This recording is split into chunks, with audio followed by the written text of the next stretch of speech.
one of our more advanced systems, and especially dealing with pre-rolls and flour. Specifically, we looked at the tooling on the robotics to be able to pick it up.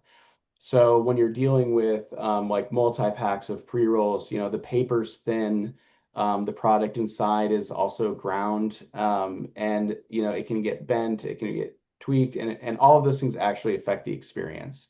And so when we were designing the tooling systems for the robotic arms, we do use a number of various robotic companies for the foundation, such as ABB or Omron, very standard, Kawasaki for some as well, very standard across many industries. But when it comes to the actual tooling, our engineers had to go to the table, go back to the design table and really design exactly what these suction cups are going to look like, how they function, so that when they're that close together. For the instance, the one we have will pick up about five at a time. So we found that if they were too close together, the air might suck it over and roll it in between, and all of a sudden now you're moving this really sensitive product. So we had to re-engineer that every time it picks one up, it would drop a finger down so that it would be avoided, and then lift it up, and then the next one, and then the next one, and also be able to orientate, because pre-rolls are generally cone shaped.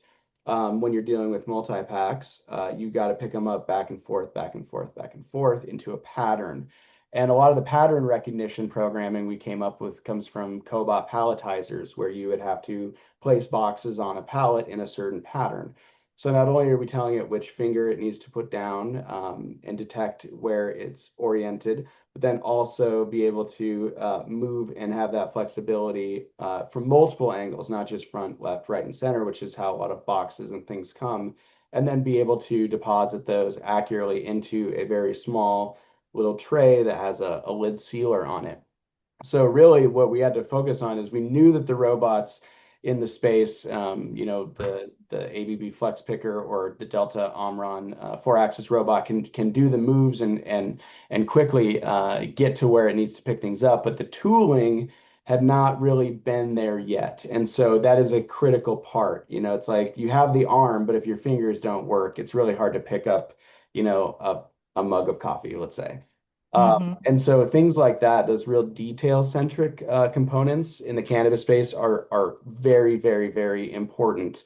Um, Another engineering challenge is, and this is with robots, but also just on the packaging side, is when you're dealing with a lot of very creative packaging styles. If you have all these cannabis is started as a real cultural experience. It's always been that way, dating back to the 70s and even earlier. There is an experience that as it automates, people are really trying not to lose that consumer experience, even from a packaging standpoint.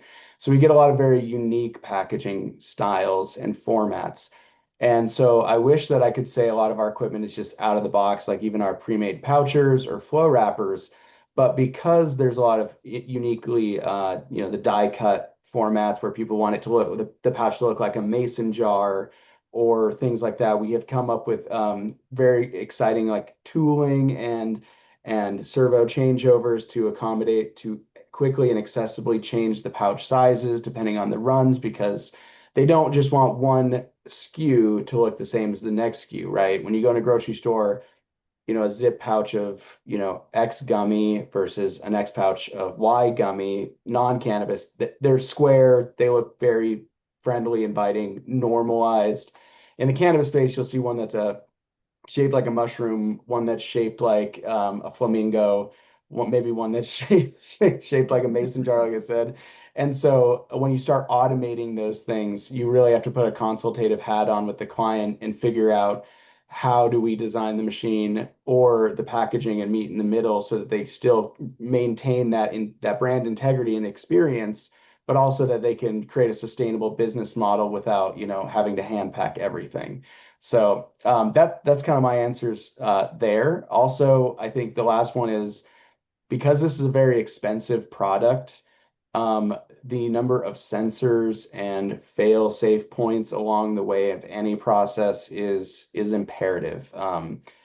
Watch your dimes and nickels. The dollars will take care of themselves, as my mother used to say. And so, losing a little, like one or two gummies in the food space is very different than losing one or two gummies in the cannabis industry because it's been infused and there's all the processes that took place before that, that it is those losses are they add up very, very quickly as opposed to what you would see in like just standard or normal confectionery or food industry based verticals.